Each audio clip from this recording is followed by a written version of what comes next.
Hello and welcome to a very special edition of Sports Wrap. We are very fortunate today. We have an exclusive, a worldwide exclusive. ESPN can't get them, we do. So we have the original Defenders of the Wall, one of the administrators, Sheilla Dingus. We're very happy to have her. And I'm Mike Wigdor, along with my friend and co-host Frank Walsh. Hi there. So Sheilla, we're very welcome to be on the show. It's great to be here. Great. And Defenders of the Wall, for people that don't know, is a Facebook group. And actually we had one of the originators on the show. And near the end of the season, actually when Deflategate started, and I might call it the Fake Gate now because it's just ridiculous. We all know that it's bogus at this point. But this is a group that has always supported Brady and the Patriots from the inception, and aptly named Defenders of the Wall, Protectors of the Shield. And I would like to know really more about the group and how it got started and what its future plans are, because this is a very active group, folks. This is not a group that just puts on recipes and friends high and all that stuff. This is a group that's a very serious group, and they are really making inroads in trying to change the way that the commissioner rules and the Players Association, along with that, try to give them more power. So Sheilla, the floor is yours. Well, actually I believe the group started officially, although there were a lot of roots behind it, in February of this year. Nate King met Jimmy DeRocha, who has been on this show. Right. And they had a lot of ideas for things they wanted to do. They didn't want to be a group that talked. They wanted to be a group that had action, that was really about doing something. Right. And it wasn't long after that that I think I was defending the Patriots on Facebook, and they recruited me. And so I have been pretty much the feature writer on our website, and there are a number of us who have Twitter accounts, so we've been trying to get the word out, and it's been an absolutely amazing journey in one aspect, because we've encountered a lot of people that probably I'm sure we wouldn't have encountered otherwise, who have gotten behind us and been extreme. Why don't you mention some of the people that have really, the lawyers that have... A lot of the sports law people on Twitter have been extremely supportive. Dan Worley, Michael McCann, Daniel Wallach has been extraordinary. He granted me an interview for my last article and went very much in depth. And I've got some information in there that basically they don't have out on any of the regular media sources. So I'm going to plug our website right now, www.defendersofthewall.com. I only publish when I have a good piece of information, a good story, but a lot of the information you get there is information you may not get elsewhere. And like I say, people have been absolutely phenomenal in granting interviews, supporting the Patriots.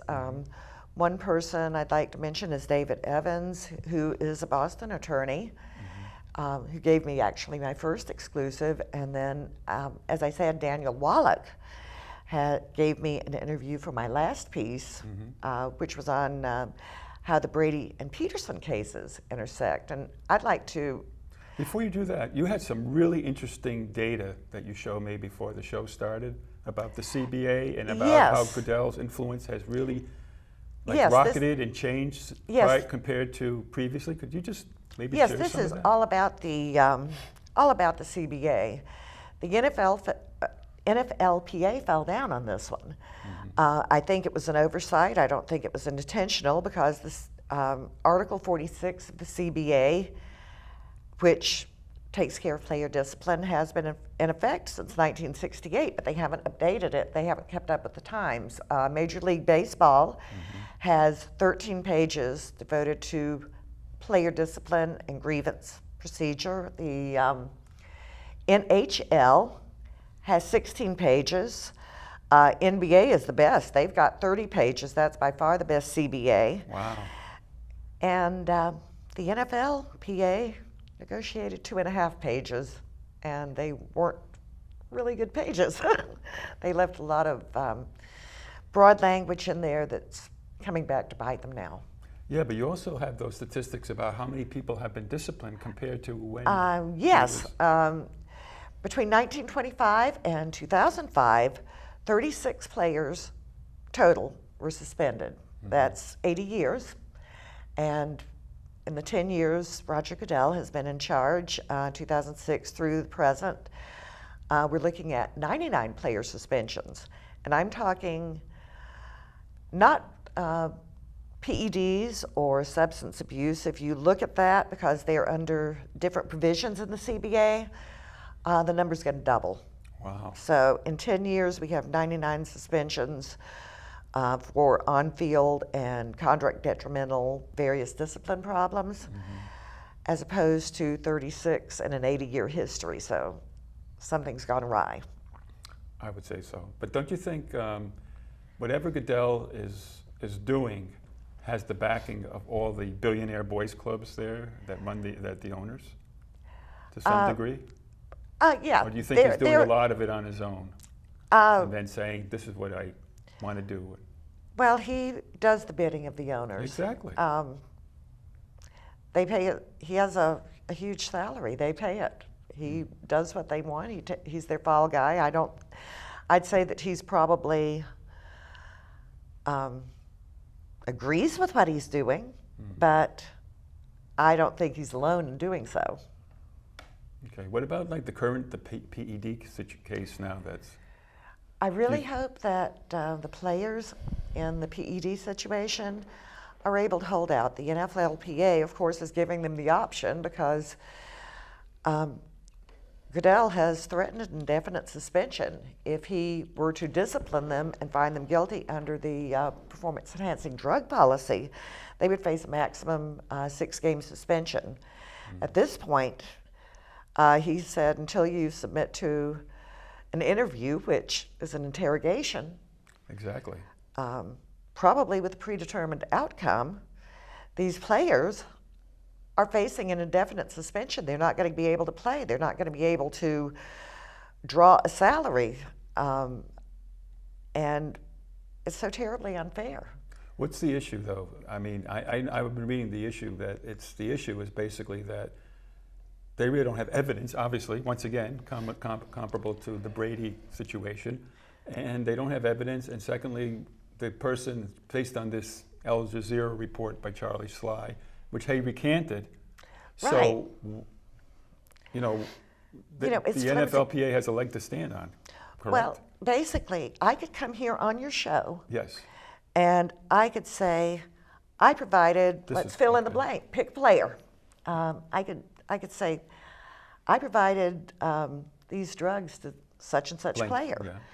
And would that be grounds to investigate if it were totally fabricated? And then you came back and I said, oh, sorry, I lied. That would put us on the map, though, if we said that blank player. Of course, we can't mention any names. You know, people will do a lot of things for 15 minutes of fame. That's right. And then someone else has to pay the price. Yeah. No, that's true. I can see where the NFLPA definitely has a leg to stand on this. However, those players, by not playing, are risking not only money, but they could also be affecting the way the team performs. Oh, exactly. And so, the question, it's a slippery slope, a question about whether or not they're actually going to give in because of that. Even though, the NFLPA definitely seems to have a good case to bring it to court. But, if the players feel like, that could affect the playoffs, that could affect everything, the games going forward by not being there, right? Oh, absolutely. I mean, we're going to feel the impact of Brady missing the first 4 games. I know. They're going to feel the Packers. If Matthews and Peppers decide to hold their ground, you think the Packers won't feel that impact? They will. The Steelers are going to feel the impact if Harrison's out. I know. It's really an unfortunate situation. To me, that compromises the integrity of the game much more so than any accusations that I've heard. Yeah, I would agree with that totally. Yeah. What do you think about that, Frank, with the PEDs? Oh, hey, Mike. Happening? How you doing, Frank? I didn't want to interrupt. I mean, No, you go guys right are ahead. doing fine. Go ahead. I was dozing I know off there. you're a very opinionated person. No, I think you guys covered most of it. I mean, I think we kind of diverged into a bunch of different places. But what's your take on what's going to happen going forward? Because one of the things I say is that when we were talking about having you come on the show, Deflategate, Tom Brady, a lot of people think that that's in the rearview mirror, that is old news. What do you say to those people who say, I don't want to talk about Deflategate, I don't want to talk about Brady, I don't want to hear about this, it's already, judge, jury, and deliver, so let's bury this whole thing. What do you say to those people? I say they missed the entire point of it. This was not about deflated footballs, and it hasn't been for a long time. It's about a badly written CBA. It's about fairness. It's about partiality in an arbitration. And it has such a tremendous impact, and not only on professional sports, but on the labor market as well. A lot of people are represented by collective bargaining through their union. You could be a grocery store worker, you could be a truck driver. Anyone could be affected. And if you take the scope even further, if you have a bank account, if you have a credit card, you probably signed an arbitration agreement. You're going to be subject. Arbitration should be fair. Mm-hmm. Now, as far as the media, the mainstream media, you've gotten some very exclusive information, and you've gotten a lot of information right from the sources. How do you think the mainstream media, outside of Boston or New England, has handled it around the country? How do you think they have handled this? Diversely. I've seen some who have done an absolutely excellent job. I've seen some who have done, such as ESPN, Yep. who've really made a mockery of accurate and truthful reporting. And then they were going to retract 12:30 in the morning when nobody's paying that much attention, try to keep it as quiet as possible, instead of saying, hey, we made a mistake, we want to make this right. I don't think anyone would hold that against you. Or at least I don't think they should. Let me ask you Everybody something. makes Let mistakes. Because you live down in Tennessee, right? Yeah. Right now? How are people down there viewing the Patriots as compared to... You see a little support, but more animosity. I constantly find myself frustrated because I've studied the evidence in this case from the beginning. I've been a Patriots fan for a number of years, and all of a sudden my team's under attack. And I have evidence to show that it's more likely than not all Brady did was play football, and Mother Nature came along and took a few PSI down. They've been playing football the same way for years, and the scientific community has come down and said, hey, this is what happens to footballs. That's right. Yeah. 7th grader can prove it. I actually have a football in my backyard that my dog plays with that I can prove it with because I can. I know.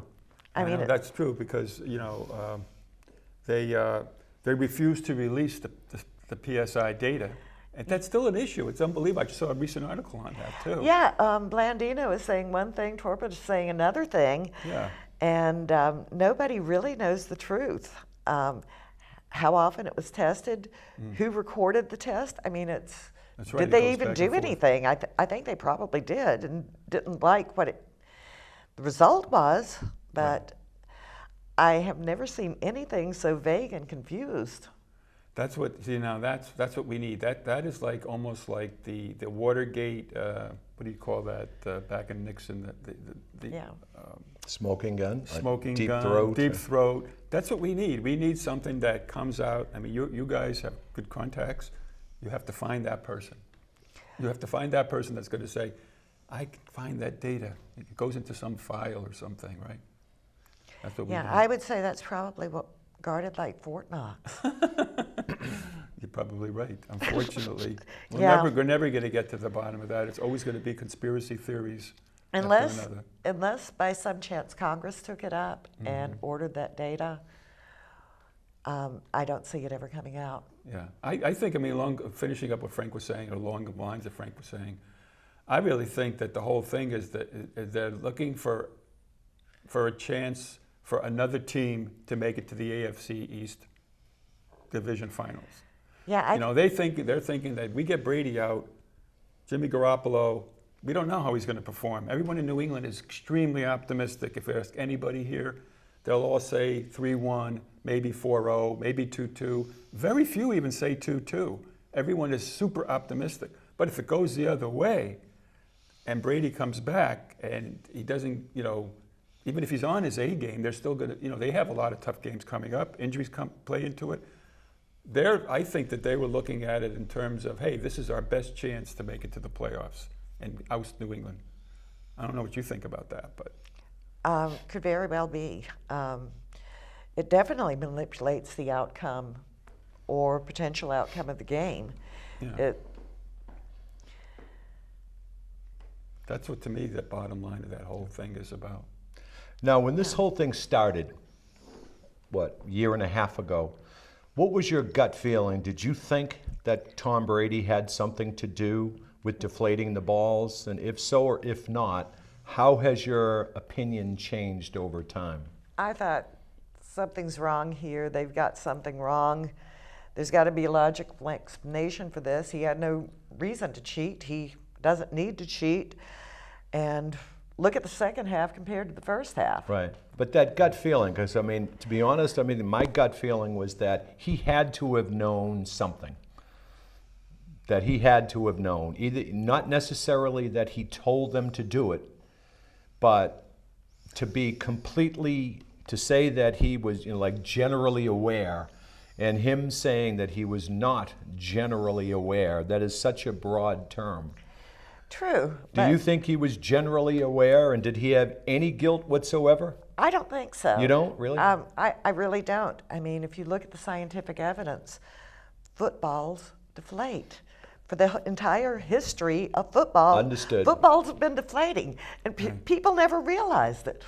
Right. They've been playing football the same way in different weather conditions. Right. They bring a bag of balls out, Right. and Right. weather does its thing. My hunch is that someone caught on, hey, check out the ideal gas law. We might be able to get them here. And then didn't realize that the ideal gas law would become a prominent argument in the Brady case. Yeah. I think so too. I agree with that. After this ideal gas law thing came out, I don't think he asked for anything. I don't think he wanted them to do it. At first I was skeptical too, and then with the phone situation with that, but then, I also read recently once again, that he swore under oath. Oh, Under absolutely. oath And he is the only one who did. In the second, when he was in there with Goodell, he swore under oath. They could have taken him to court and He would have been liable for perjury. That's right. He'd have to have discovery and all that, whatever else has to go on with that. But he swore under oath, and they completely, disregarded that. Yeah, So that's another factor. True, to me. and he was the only one under oath. Was he? He was the only one who was sworn in at his own request. Yeah. Anyone else could have lied and not been liable for perjury, and of course Right. we know that some lies were told. Right. But Brady swore of his own accord of his innocence, and I do believe him. I do too. And actually, Michael McCann has really been great at keeping up with everything to let us know the legal ramifications of all of this. He's been phenomenal. Right from the get-go, yeah. I understand you're going to be taking this course, right? Yeah, I'm enrolled at his Deflategate course this fall, and I'm hoping to continue possibly with a few more of his courses. He is fascinating and informative. He knows his stuff, and he's actually made legal experts out of a lot of New England through this. He has. So what are the defenders of the wall working on now? I mean, Deflategate is beyond us. They're not going to the Supreme Court. what is your aim now? Well, actually, or what are you working on now to try to make? What is your aim ultimately? understanding the issues, speaking out, and I think it's important that Patriots fans actually support other players, other teams. We know how it feels to be on the end where everyone's attacking. Right. We know how unfair the CBA is. And so I think we need to keep an open mind. I think we need to try to unite fans, players, everyone who can possibly oppose the player discipline. Unfortunately, fans don't have a legal standing in this. Wish we did, but, you know. Is there another issue that you're working on to try to oust Goodell? I know that Jim DeRocha has written that that's his main game in this situation. He has the consumer complaint. We do have one thing under wraps, but I can't speak about it. Is the Hall of Fame issue something like that you're looking at?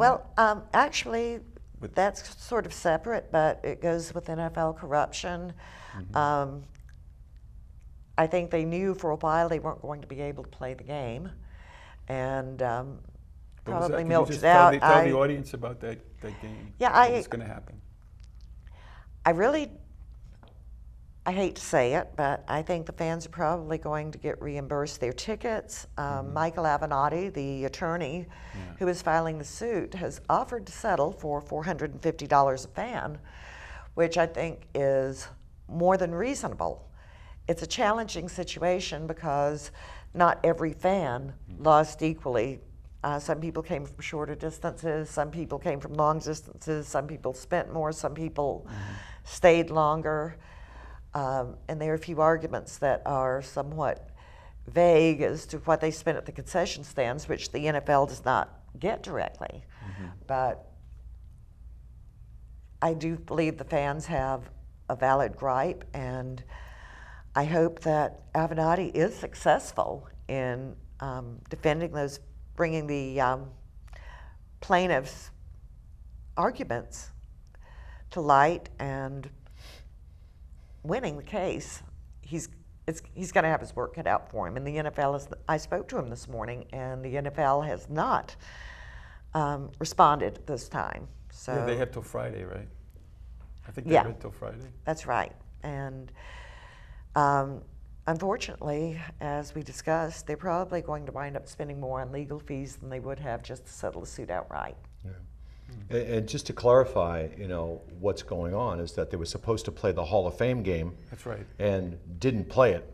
Right. And what would they use? The field conditions, the way the field conditions and everything were laid out. Yeah, it wasn't didn't safe. meet the NFL standards. Right. Well, it posed danger to the players. They couldn't do it. Right, and then they waited too long to cancel the game, and everybody got caught holding the bag. Right. So that's the premise of what we were talking about.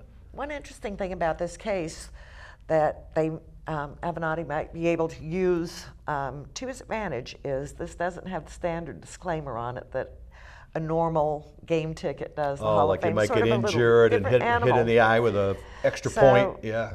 So it's going to be interesting to see how this plays out in court. I would like to see the fans come out ahead on this one. I'm a little bit skeptical because the NFL's on a streak right now, unfortunately.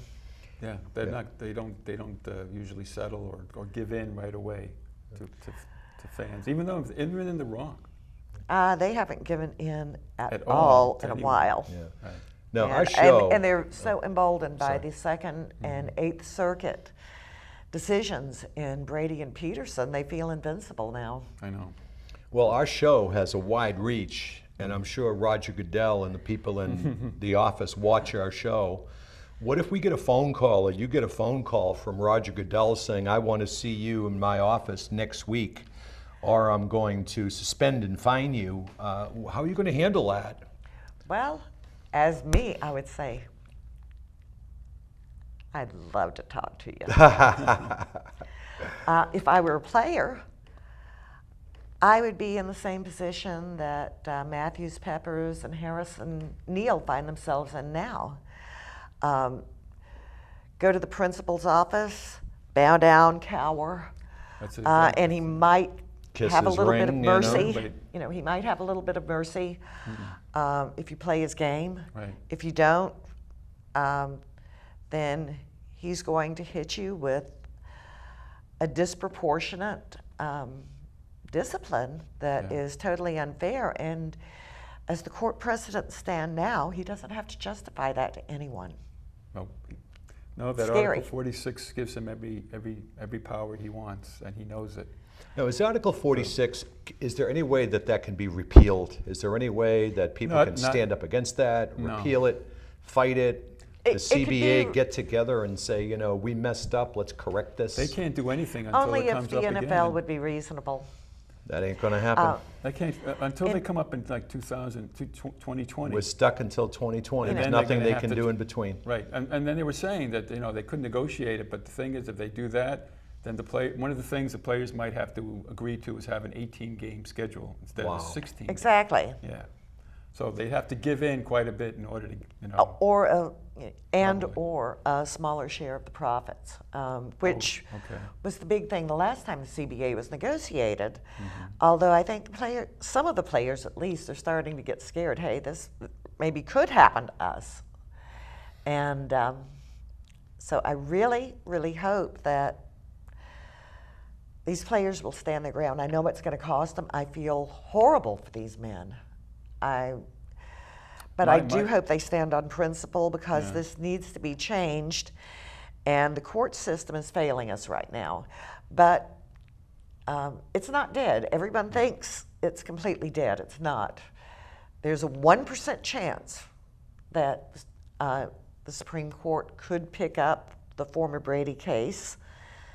The NFLPA has until, I believe it's October 13th, to petition cert with the Supreme Court. And I believe Theodore Olson will use every day he has available to prepare the strongest case that he possibly can, a broad-reaching case that might possibly interest the Supreme Court. They are looking more at arbitration issues, but... Let's hope so.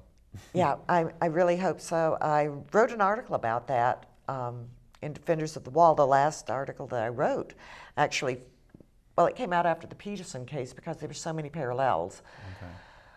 But we were running out of time, unfortunately. That's really wonderful to have you on as a guest. Time flies when you're having fun. I loved it. it. It goes by really quickly, and we just Great have enough time to thank Roxanne, our great director, and we have to thank M&G Pizza. They are good. Our great sponsor, and we have to mention they have a brand new pizza. Eric said to make sure that you let people know. It's a macaroni and cheese pizza with buffalo chicken, and as Frank said, and it was delicious. It is really good. It's always good, delicious. So for Mike Wigdor, Frank Walsh, I guess, Ms. Dingus, we will see you down the road.